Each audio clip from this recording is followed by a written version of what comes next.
गले मिलकर देखे हम अब हम में कितनी दूरी है।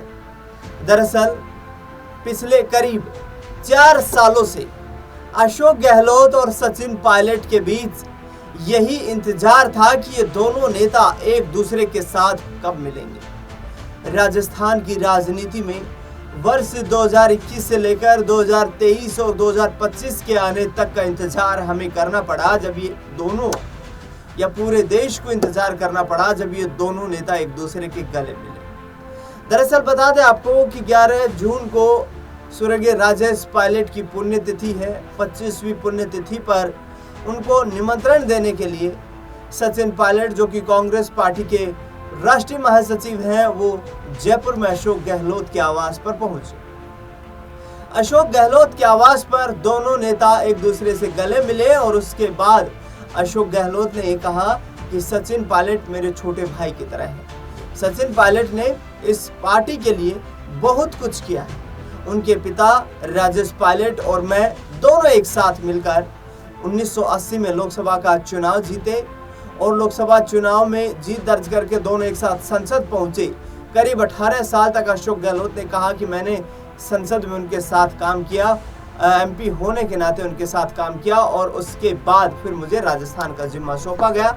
लेकिन स्वर्गीय राजेश पायलट ने वर्ष 1999 में परिवार और हम सबका साथ छोड़ दिया। दरअसल बता दें आपको कि सचिन पायलट इस वक्त बड़ी जिम्मेदारी कांग्रेस पार्टी में निभा रहे हैं। सचिन पायलट को कांग्रेस पार्टी ने राष्ट्रीय महासचिव का जिम्मा सौंप रखा है। लेकिन चंद मुट्ठी बाजरे के लिए अशोक गहलोत ने दिल्ली का सिंहासन खो दिया, ये बात, ये एहसास अशोक गहलोत को भी हो चुका है। दरअसल बता दें आपको कि 2018 के विधानसभा चुनाव में राजस्थान में सचिन पायलट उस वक्त राजस्थान के प्रदेश अध्यक्ष होते थे और उस दौरान भारतीय जनता पार्टी को सत्ता से दूर करके अशोक गहलोत और सचिन पायलट एक साथ कांग्रेस पार्टी को सत्ता में वापसी कराने में कामयाब रहे।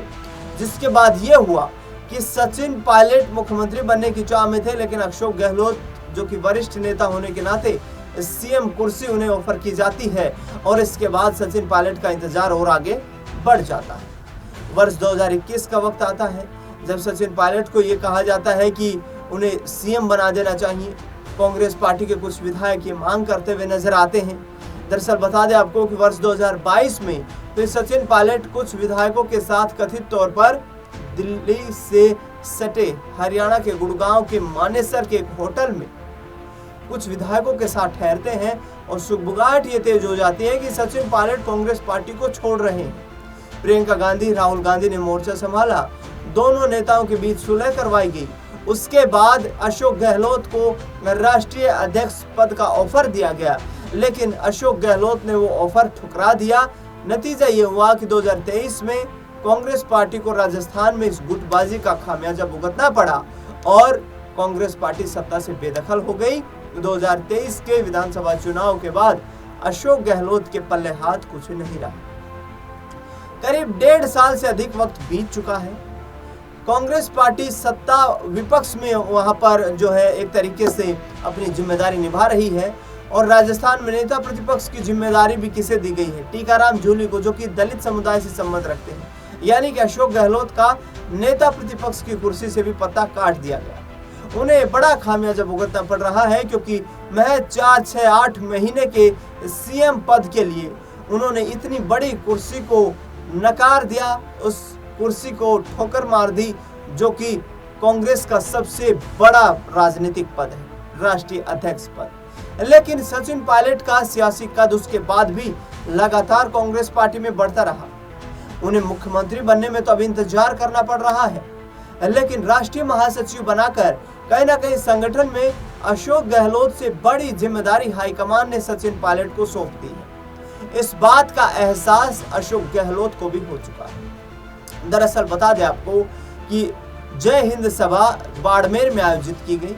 बाड़मेर में आयोजित उस जय हिंद सभा में और पार्टी के अनेकों कार्यक्रमों में अशोक गहलोत, सचिन पायलट एक दूसरे के आमने सामने हुए, लेकिन इस तरीके से गले मिलते हुए नजर नहीं आए, बातचीत नहीं हुई। लेकिन जब अपने पिता की पुण्यतिथि के समारोह के आयोजन का निमंत्रण देने के लिए सचिन पायलट अशोक गहलोत के घर पहुंचे, उनके निवास पर पहुंचे, तो अशोक गहलोत के चेहरे पर खुशी का ठिकाना नहीं रहा। दोनों नेताओं के बीच करीब आधे घंटे तक ये मुलाकात रही और आधे घंटे तक प्रदेश की परिस्थितियों और संगठन की परिस्थितियों पर चर्चा हुई। उसके बाद सचिन पायलट बाहर निकले, मीडिया से मुखातिब हुए। मीडिया से मुखातिब होते हुए उन्होंने कहा कि अशोक गहलोत को वो सीनियर लीडर के तौर पर एक सम्मान और इज्जत के भाव से देखते हैं। वो हमारी पार्टी के बड़े नेता हैं। इसके साथ साथ उन्होंने ये भी कहा कि उन्हें राजस्थान में सरकार चलाने का भी अनुभव है। हमारे बीच में किसी तरीके की कोई द्वेष भावना नहीं है। पार्टी मंच पर बड़े छोटे फैसले होते रहते हैं। पार्टी मंच पर कई बार ऐसी गतिविधियां होती हैं जो पब्लिक डोमेन में आने के बाद जिन पर कयासबाजी शुरू हो जाती है। लेकिन सचिन पायलट ने कहा कि आगे आने वाला वक्त जो है वो कांग्रेस पार्टी का है और हम सब मिलकर एक साथ कांग्रेस पार्टी को आगे बढ़ाएंगे। बता दें आपको कि अशोक गहलोत ने सीधे तौर पर यह कहा है कि आने वाले वक्त में कांग्रेस पार्टी का उज्जवल भविष्य राजस्थान में नजर आता है। सचिन पायलट और अशोक गहलोत एक सुर में बात करते हुए नजर आए। उन्होंने सीधे तौर पर कहा कि हाईकमान ने हमें जो जिम्मेदारियां सौंपी हैं, हम उनका बखूबी निर्वहन कर रहे हैं। पार्टी और संगठन को मजबूत करने के लिए हम हर कदम पार्टी के शीर्ष नेताओं के साथ हैं, पार्टी हाईकमान के साथ खड़े हैं। लेकिन क्या अब अशोक गहलोत राजस्थान में खुद ही सचिन पायलट को सीएम का चेहरा घोषित करने के लिए कांग्रेस हाईकमान के सामने प्रस्ताव पेश करेंगे?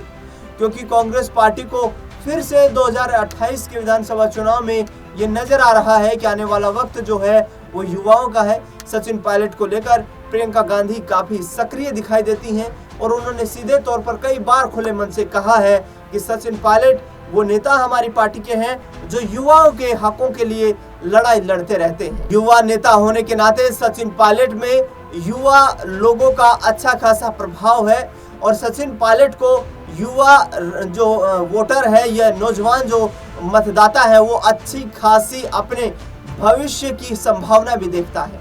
बता दें आपको कि सचिन पायलट अशोक गहलोत की इस मुलाकात से तमाम वो राजनीतिक अटकलें टूट गई हैं। तमाम वो राजनीतिक अटकलें एक झटके में स्वाह हो गई हैं, जिन्होंने पिछले करीब 4 सालों से इन बातों को तूल दे रखा था कि राजस्थान में सचिन पायलट और अशोक गहलोत के बीच की खाई इतनी चौड़ी है कि आखिरकार उसे पाटा नहीं जा सकता है। लेकिन अब बता दें आपको कि सचिन पायलट को लेकर सोशल मीडिया पर लोग तरह तरह के कमेंट्स कर रहे हैं। सीधे तौर पर कहा जाता है कि एक ही तो दिल है पायलट साहब, कितनी बार जीतोगे। यानी कि इस बात के संकेत दे रहे हैं लोग कि अशोक गहलोत ने नकारा, निकम्मा जैसे शब्दों का इस्तेमाल भी सचिन पायलट के लिए किया, लेकिन उनके मन में किसी तरीके की कोई द्वेष भावना नहीं है। इतने अजात शत्रु किस्म के राजनेता देश की राजनीति में बेहद कम ही देखने को मिलते हैं, जिनके सीधे तौर पर कोई दुश्मन नजर ना आता हो। देखना दिलचस्प होगा कि अब सचिन पायलट अशोक गहलोत की मुलाकात कांग्रेस पार्टी के लिए राजस्थान में कितना बड़ा यहाँ पर एक राजनीतिक परिवर्तन लेकर आएगी। फिलहाल इस खास खबर में इतना ही। देश दुनिया से जुड़ी तमाम बड़ी खबरों के लिए देखते रहिए SPN9 न्यूज़।